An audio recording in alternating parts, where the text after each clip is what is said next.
High above the Earth, slowly rotating through the silent voids of space, is the Arthur C. Clarke Astronomical Observatory, Starlab. Here, the International Space Authority, ISA, watches over an eternity of uncharted galaxies and the countless planets orbiting within their starlit borders. For 6 days and nights, 2 drone laboratory pods, the Osiris and the Anubis, have been floating in a safety orbit 1,500 kilometers beyond Starlab. Aboard the Anubis, physicist Paul Kramer is completing a dangerous hydrogen plasma experiment.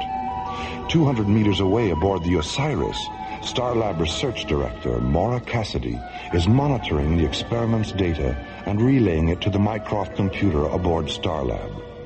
It is July 19th, 2026, 0815 Universal Interstellar Time, as this week's adventure, The Keeper of Eight, takes us from the routine of a deep space laboratory experiment into the mysterious light and shadow of alien worlds.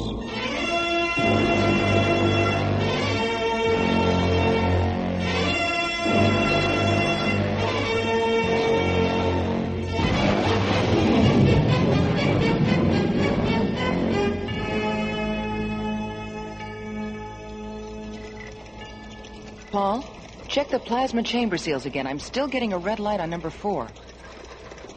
I read 000 across the board, Maura. There must be an indicator malfunction on your end. Let's cross-check it. Osiris to Starlab. You there, Valerie? Valerie? Oh, Dr. Reed, good morning. Oh, sorry, Maura. You caught me with a mouthful of toast. Anyway, Paul's right. Mycroft also reads 000. Oh, you mean I've got a short circuit? Oh, how embarrassing. Well, do you think you could stop blushing long enough to spacewalk on over here? Just as soon as I get my helmet on. Why, what's the problem? The valence analyzer I brought up from Tara was a gift from the Institute, and I sure don't want to leave it behind. Maura, I'm going to need your help taking it apart so we can get through these airlocks. Okay, shoot the umbilical over and I'll show you why I almost ran away with the circus to be a tightrope walker. Here it comes. Umbilical secure. I'm on my way.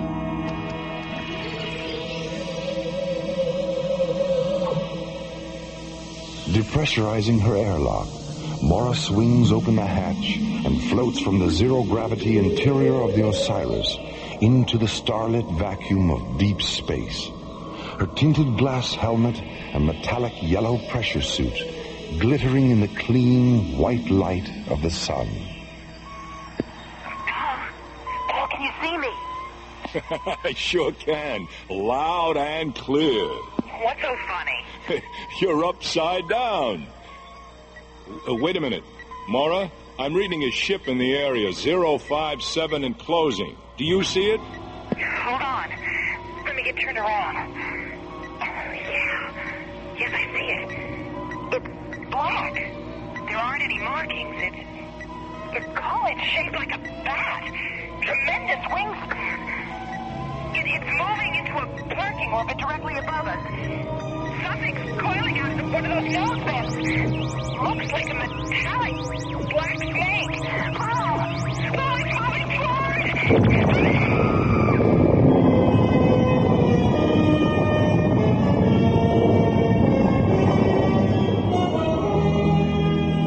Meanwhile, at the nearby Stargazer security station, Captains John Graydon and Buddy Griff, unaware of what has happened at Vector 448, inspect the new ISA Deep Space Interceptor, Solaris. 4 Alpha Sunburst engines, primary and secondary energy absorbent field generators, high-density particle deflectors. Hey, this baby's really loaded. Yeah, hard beam photon shielding, 5 dual laser turrets, and a modified Starsmith parsec accelerator. Now, tell me, buddy, what more could you ask for in a ship? How about a Michelle and a Mitzi? A what?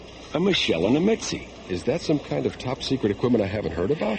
Not exactly, Skipper. Michelle and Mitzi are those two terrific-looking inspectors standing over there. Oh. And from where I stand, their equipment is anything but secret. Buddy, just between you and me, have you ever been accused of having sexist leanings? Let me put it this way, Skipper. Attention all paramedic search vessels. This is an emergency rescue alert. Pilots and crews report to the information office in your sector. Captains Graydon and Griff, please contact the bridge. Come on, buddy. Let's use the radio aboard the Solaris. Right.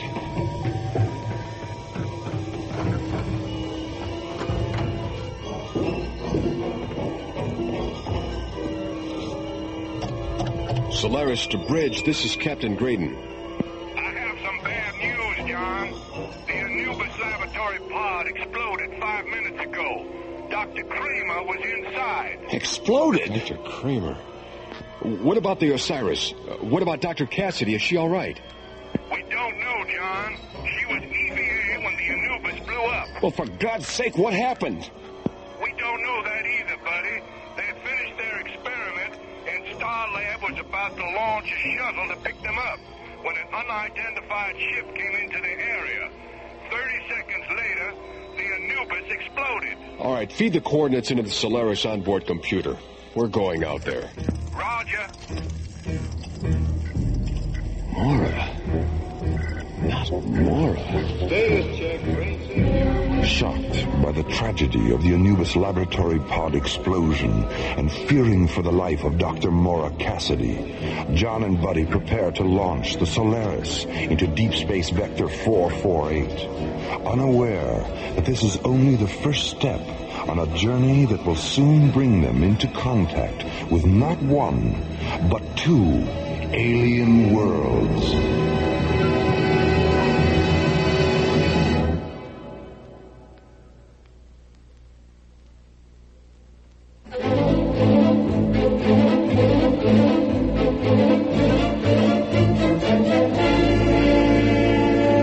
Alien Worlds continues.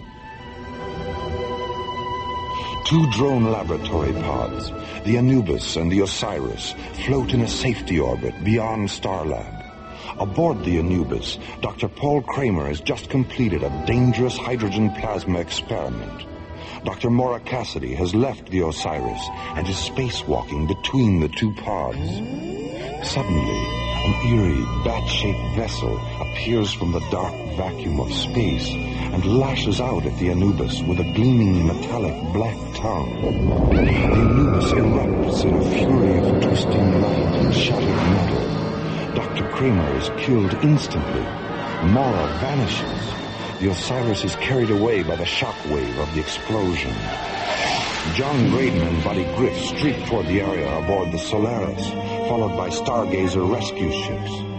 Meanwhile, the mysterious Batwing alien vessel moves into a parking orbit behind the moon.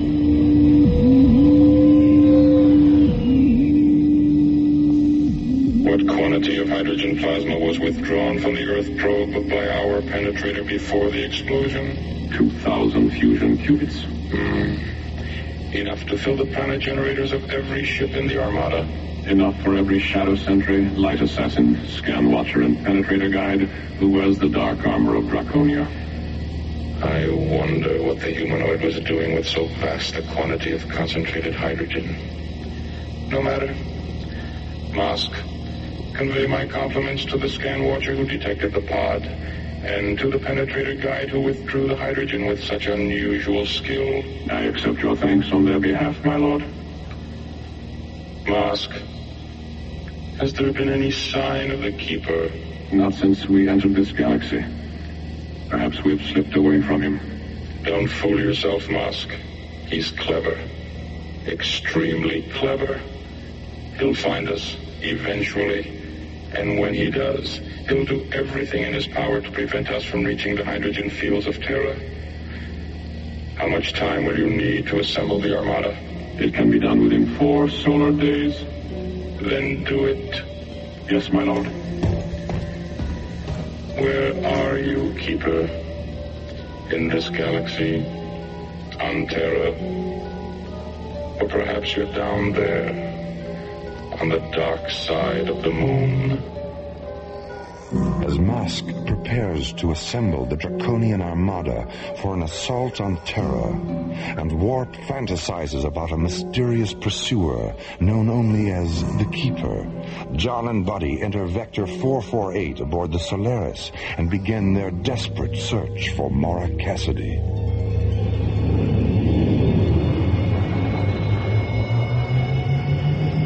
Buddy, what's that on screen 6? Take it easy, Skipper. Let's magnify it and have a look. It's the plasma chamber from the Anubis. Damn it. Wait, something's not quite right here, Skipper. What do you mean? The chamber's still intact. If the hydrogen plasma didn't explode, what did? I'll tell you what. I'll stay here and watch the lifeform scanner screen. You get down to the recovery bay and take the chamber aboard with the grapplers.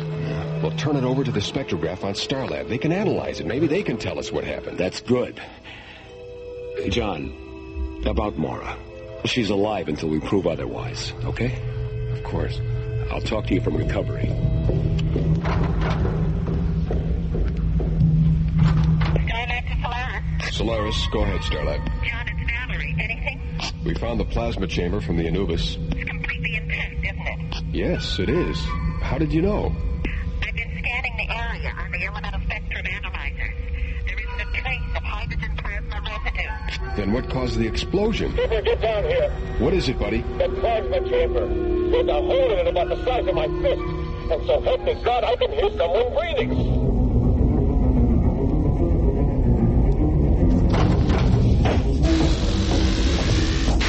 Buddy, Skipper, grab that other pulse wrench off the wall. We've got to get this thing open. Where's the hole? There, on the other side. Listen. Come on, Skipper, come on. Watch out, buddy. Maura! Take your feet, buddy. Easy. Skipper, the whole left side of her helmet is split open. Maura, can you hear me? Get her gloves off and check her fingernails. They're normal, Skipper. No sign of anoxia. Her lips are normal, too. Let's get her out of the suit.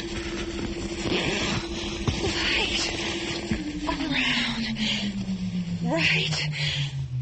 Blinding. Take it easy, Maura. You're safe now. Oh, safe. I'm safe. Inside. Now. Buddy, hasn't it hit you yet? What? We just took Maura out of a 1-ton plasma chamber, hermetically sealed from the outside, with no way in except through a 6-inch hole. Now, how in the name of God did she get in there?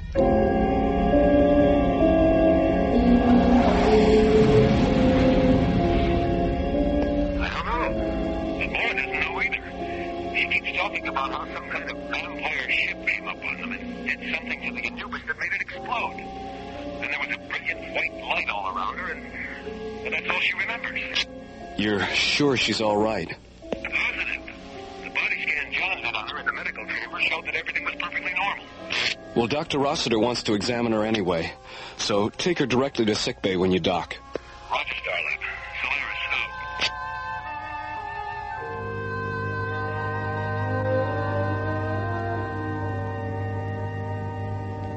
I know what Dr. Rossiter said, Maura, but I think you should take it easy for a day or two. John, I feel fine. You better get some rope, Skip. Looks like we're going to have to tie her down. Hi, Maura. How you feeling? Oh, Valerie, am I ever glad to see you. What have you got there, Valerie? Your report. I'd like to go over it with you. Come on, buddy. We've got work to do. We'll be down in Docking Bay 4 if you need us, Maura. All right, see you later.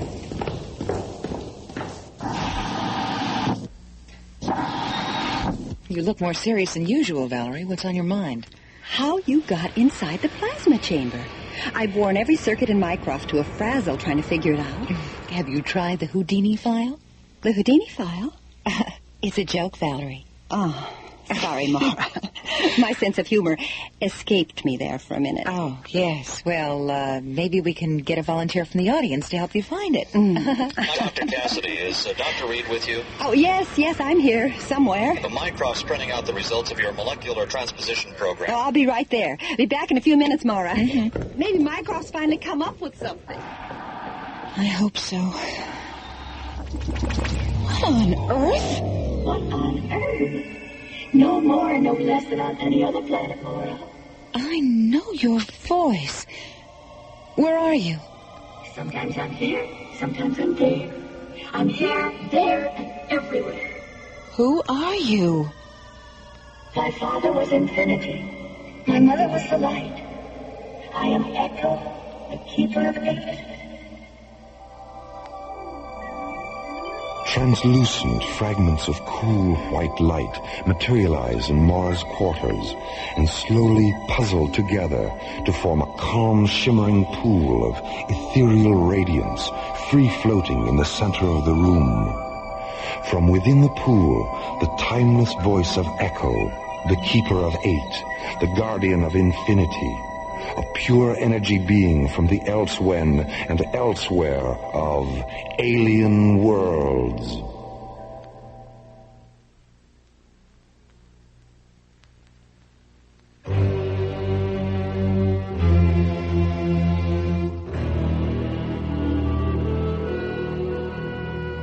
Alien Worlds continues. A mysterious alien vampire ship has destroyed the laboratory pod Anubis, killing physicist Paul Kramer. Floating in space near the Anubis, at the moment of its destruction, Mora somehow escapes death and is found by Buddy and John, sealed inside a plasma chamber from the Anubis. Her presence there, a logical impossibility. Now, after being taken back to Starlab, alone in her quarters, Mora suddenly finds herself in the presence of Echo, the keeper of 8, a free energy being who has suddenly manifested in the form of a radiant pool of floating light. I am the last of an ancient race of Star Watchers, a refugee from a parallel universe, destroyed in the sub-void annihilation that created the star system. A parallel universe? You mean there used to be more than one? There still are, Mora. Hundreds of them. Beyond the time-space continuum of this one. What are they like? You know that as well as I do. I don't understand. You dream, don't you? Yes, I dream. And when you do, you pass from the illusion of one universe into the illusion of another. And then another. And then another. Each is a reflection of the other, endlessly echoing through the antediluvian corridors of infinity. What happened during the explosion? Molecular dematerialization at what might have been the moment of your death. While the Anubis was still disintegrating, I transformed you into pure energy and rematerialized you inside the plasma chamber. If I hadn't, you would have been killed by the shrapnel debris of the exploding pod. But my helmet was split open. It was struck by a pod fragment an instant before I dematerialized you. I sealed it with thought until the chamber was taken aboard the Solaris. So lucky I happened to be in the neighborhood. Yes, lucky. I don't know what to say. Thank you, Echo. Oh, God, thank you. The vampire ship that killed Dr. Kramer is part of an armada from the Draconian system. They're preparing for an assault on the hydrogen fields of Terra. Hydrogen fields? On Terra? The Draconians are hydrogen gill breathers. Even their economy is hydrogen-based. They trade it among themselves like currency. But, like any system that bases its economy on a single element, there are power struggles, greed, waste. The hydrogen vaults of Draconia are nearly empty, and a civil war is raging throughout their system for control of what remains. They need vast amounts of hydrogen to restabilize themselves, and they intend to take it from the Earth's oceans. Then Paul's death was an accident, wasn't it? Yes. When they penetrated the hydrogen plasma chamber, They punctured the pod's retro fuel tanks. That's what caused the explosion. Pure oxygen is one of the most explosive gases in the universe. The Earth would be saturated with it if they removed the hydrogen from our oceans. Echo, how can we stop them? Where's the Armada? What are their weaknesses? I have to leave you now, Mara. Echo! Come back, Echo!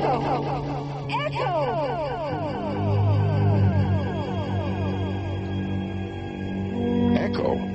He called himself Echo? Are you absolutely certain you weren't having some kind of delayed stress reaction? John, you know me better than that, and I know me better than that. I believe you, Mora. I just wanted to be sure that you believed you. It all fits, Skipper. The problem now is how to deal with the Draconians.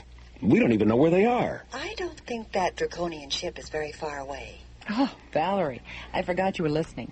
Why? What makes you say that? The element scanners are reading a first magnitude concentration of hydrogen somewhere behind the moon. That might be it. Well, there's only one way to find out.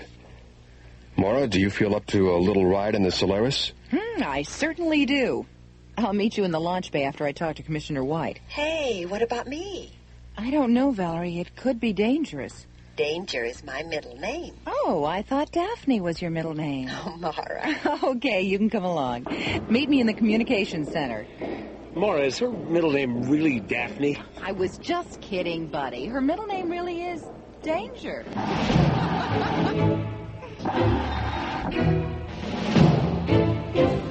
As Mara hurries toward the communications center, John and Buddy enter a pneumatic lift and descend to the launch bay complex located in Starlab's huge central hub. Meanwhile, 250,000 miles away, the Draconian vampire ship continues to drift in a parking orbit 1,000 kilometers above the dark side of the moon.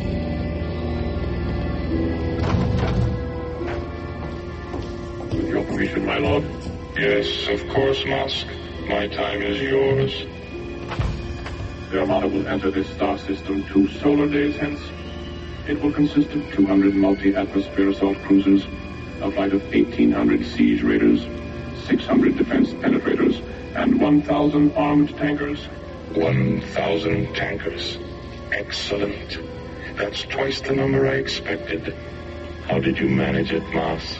A bribe, my lord.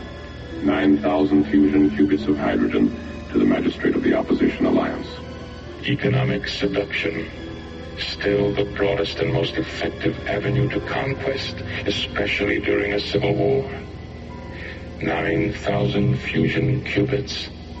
A small price to pay for 500 tankers the magistrate will never see again. My assumption is correct, isn't it, Musk? Yes, my lord. Our shadow sentries boarded the opposition tankers and neutralized the crews as the Armada was passing through the Twilight Meridian. Of course. The Twilight Meridian.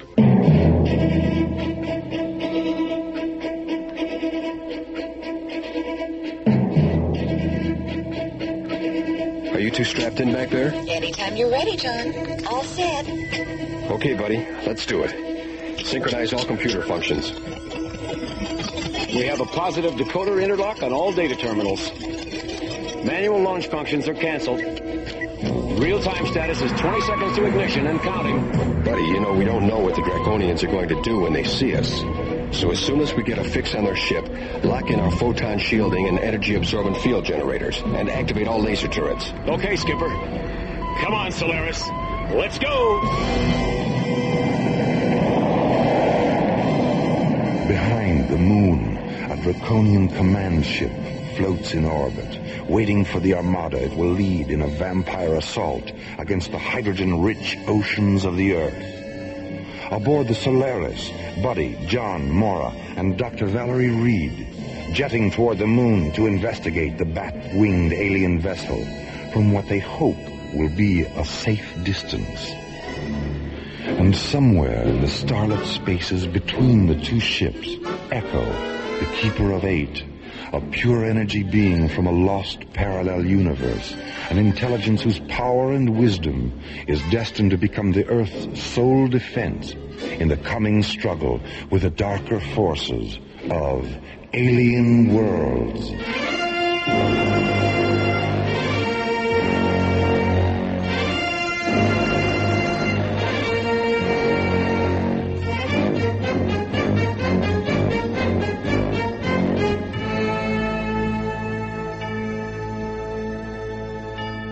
The Keeper of Eight was based on a story by Skip Press and written by Ron Thompson. Associate producer Jeff Allen. Music director Tom Rounds. Engineer Stu Jacobs. Assistant to the producer Laurie Tyler. Technical consultant Peter Sky. Alien Worlds was created, produced, and directed by Lee Hansen and is distributed by Watermark Incorporated. And so, until next time, this is Roger Dressler inviting you to join us for the conclusion of The Keeper of Eight on Alien Worlds.